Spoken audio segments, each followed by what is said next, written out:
When you think of United, you probably think of the 2 to 3 hour state-to-state hops with the stroopwafels and drinks. You also might think of their international flights and their Polaris seats and wide-body domestic cabins with long-haul meals. But what happens when you condense all of that into a less than 30-minute flight? This is United's shortest mainline flight.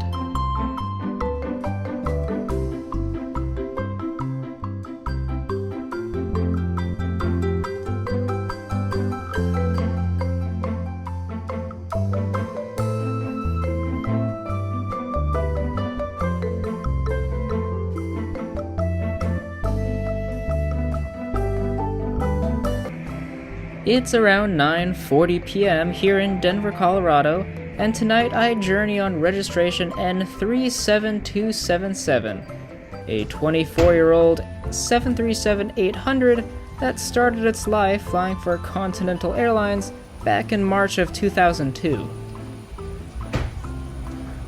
Hopping on board, today we find ourselves taking refuge in seat 21F, an exit row featuring 39 inches of pitch, 17 inches of width, and 3 inches of recline. The seat comes with basic reading material that isn't all that interesting, as well as a button to recline your seat. Fortunately today, none of that information is all that relevant because we are embarking on the shortest mainline flight United has to offer from Denver to Colorado Springs.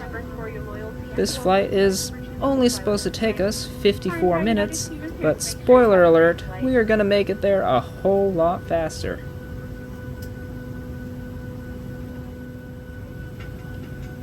Here at Legitimate Aviation, traveling is basically breathing for us. We make videos about airplanes and airlines so that you can feel more confident in your future adventures.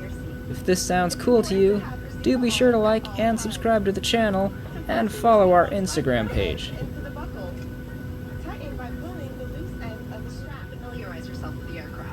Now, you might be thinking, Devin, is this the shortest flight in the US?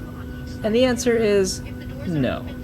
There are a variety of shorter routes nationwide, including a United regional flight from San Francisco to Santa Rosa. This flight is, however, United's shortest flight on a mainline aircraft, and is short enough that, if they wanted to, they could fly the same route nearly 12 times in a 24-hour day, all on the same aircraft. Why would we need 12 daily flights to Colorado Springs? I'm not sure. But that goes to show how close our destination is. We ended up departing pretty late. The inbound aircraft caught some delays, thus pushing our departure to about an hour and 20 minutes late. Not the best way to show off the convenience and shortness of such a flight, but considering it's at night, I'll cut some slack.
And away we go to Colorado Springs, a city popularized by its incredible outdoor attractions and major Air Force operations. This might not be a fighter jet, but we sure are going fast on our way through the clouds.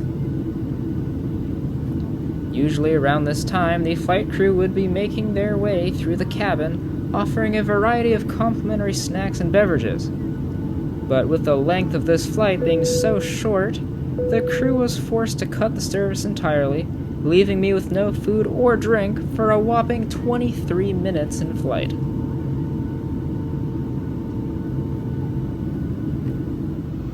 I gotta say though, I think this flight has an excuse, as I really don't need the crew turning on the lights and making noise after a long day of travel and delays.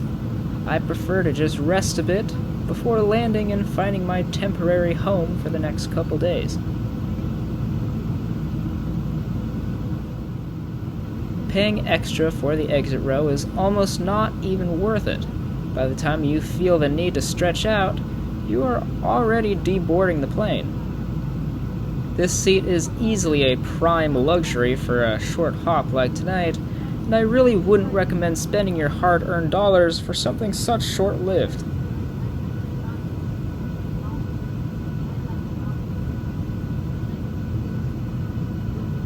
We never really reached a proper cruising altitude. The aircraft barely even touched the clouds at most points of this flight. It almost felt like the plane had entered into its initial descent before it had even finished its initial climb out of Denver.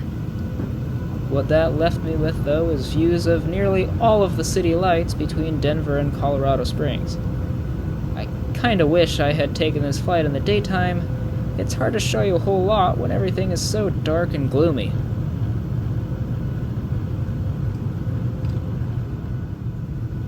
In the end, the flight was only 23 minutes long. I can't say much about the services because there really wasn't any. I don't think I even saw the cabin crew once during the flight. They never turned the seatbelt sign off, and even if the seat was a big boulder, the comfort really didn't matter. It's hard to hate on a flight that's so fast you don't even have enough time to think about what's happening. So with that, it's time we make our way down.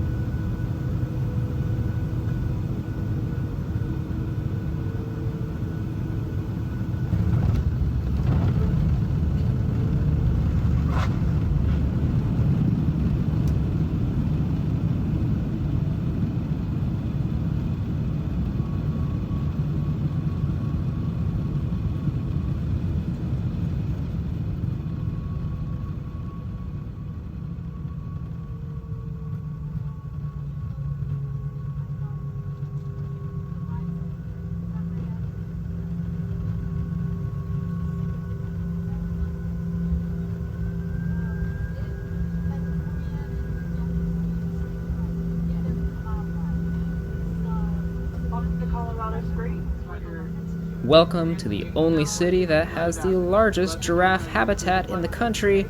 It's Colorado Springs, Colorado. My flight was uneventful, and if I had not recorded it, I'm not sure I would have remembered even being in the air. I really enjoyed this experience overall, and it's such a unique time being on a plane, sometimes used for a cross-country flight, for a trip barely across Colorado. If you enjoyed this video, do be sure to like and subscribe to the channel, and be sure to tune in next time when I try out Air Canada's Transcon product in economy on their 777-300ER. Until next time, thanks for watching.